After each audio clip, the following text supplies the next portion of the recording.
Le procureur de la République a reçu plusieurs patrons d'entreprise dans la soirée du 9 novembre.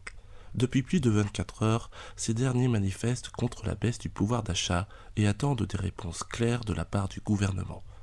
6 entreprises sont actuellement en grève et d'autres pourraient suivre. Nous, malheureusement, on n'a pas eu l'autorisation de rentrer, donc on a dû rester sur le côté, on va dire. Des individus sont arrivés assez menaçants, je trouve. Ils écoutaient pas vraiment la police. Et ça cherchait un peu les embrouilles, etc. D'ailleurs, moi, je me suis fait un peu embrouiller par un jeune homme qui, moi, je lui disais d'écouter les forces de l'ordre, mais ça lui plaisait pas, donc il a voulu me taper. Mais la police était là pour ça. Et puis, je pense qu'à un moment donné, la police en a eu marre. Donc, ils ont attaqué, enfin, comment dire, ils ont lancé quelques gaz lacrymogènes un peu partout pour écarter les gens.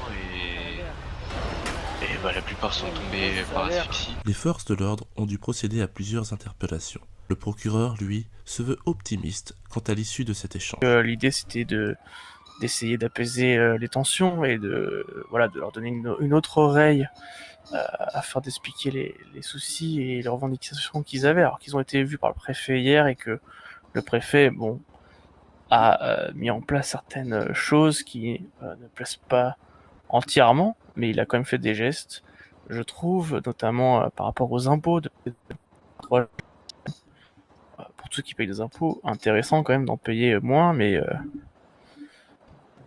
à une durée un peu plus longue qui arrive, voilà. Après, chaque PDG donc a exprimé sa volonté. Au départ, certains n'étaient pas d'accord avec d'autres personnes, mais petit à petit, c'est venu un consensus sur les salaires, les primes. Donc, dans un sens, voilà, c'est une bonne chose d'arriver à faire en sorte que tout le monde soit écouté. Et voilà, tout le palais de justice était là pour faire en sorte que tout le monde puisse voir qu'on prend ça à corps le bras et qu'en fait, aujourd'hui, faire grève, ça bloque les citoyens.